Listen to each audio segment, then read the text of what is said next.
ఐక్యరాజ్యసమితి సమావేశాలు జరుగుతున్న వేళ న్యూయార్క్ మహానగరానికి వివిధ దేశాధినేతలు దౌత్యవేత్తలు తరలివస్తారు. ఈ సమావేశంలో చర్చించే అంశాలతో పాటు దేశాధినేతల భేటీలు కూడా ప్రాధాన్యతను సంతరించుకుంటాయి. ఇలాంటి వేళ చిన్న చిన్న అంశాలు కూడా పెద్ద పెద్ద వార్తలు అయిపోతుంటాయి.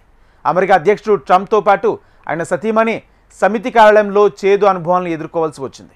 దీంతో ఆ సంస్థ నిర్వహణ తీరుపై సెటైర్లు వేశారు ఆయన.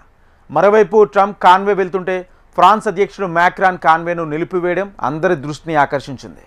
న్యూయార్క్లో ఐక్యరాజ్యసమితి 80వ వార్షిక సర్వప్రతినిధుల సభ సమావేశాలు ప్రారంభమయ్యాయి. గాజా, ఉక్రెయిన్ యుద్ధాలతో పాటు అమెరికా అధ్యక్షుడు ట్రంప్ విధిస్తున్న సుంకాలతో ప్రపంచం అతలాకుతలమవుతున్న వేళ ఈ సమావేశాలకు ప్రాధాన్యత ఏర్పడింది. 150కి పైగా దేశాల అధినేతలతో సర్వప్రతినిధుల సభ ప్రారంభమైంది. ఇందులో యుద్ధాలతో పాటు పర్యావరణ అంశాలు, టెక్నాలజీ, ఐరాస సంస్కరణలు, ఇతర కీలక అంశాలపై ప్రపంచ నేతలు చర్చిస్తున్నారు. కాగా అమెరికా అధ్యక్షుడు డొనాల్డ్ ట్రంప్కి ఐక్యరాజ్యసమితిలో వరుస చేదు అనుభవాలు ఎదురయ్యాయి. న్యూయార్క్లోని ఐరాస ప్రధాన కార్యాలయంలో సర్వప్రతినిధుల సభ సమావేశాలకు హాజరయ్యేందుకు అమెరికా ప్రథమ మహిళ మెలానియాతో కలిసి ట్రంప్ హాజరయ్యారు. సమావేశ వేదిక వద్దకు వెళ్లేందుకు వీళ్లిద్దరూ అక్కడే ఎస్కలేటర్ ఎక్కారు. అయితే ఏం జరిగిందో తెలియదు కానీ ఆ వెంటనే ఎస్కలేటర్ పనిచేయకుండా ఆగిపోయింది. దీంతో ట్రంప్, మెలానియా ఒకంత అయోమయానికి గురయ్యారు. ఆ తర్వాత ఆగిన ఎస్కలేటర్పై మెట్లు ఎక్కి వెళ్లిపోయారు. అలాగే సర్వప్రతినిధి సభలో ప్రసంగం చేసే సమయంలోనూ ట్రంప్ ఇబ్బంది పడాల్సి వచ్చింది. అక్కడ టెలిప్రాంప్టర్ పనిచేయలేదు.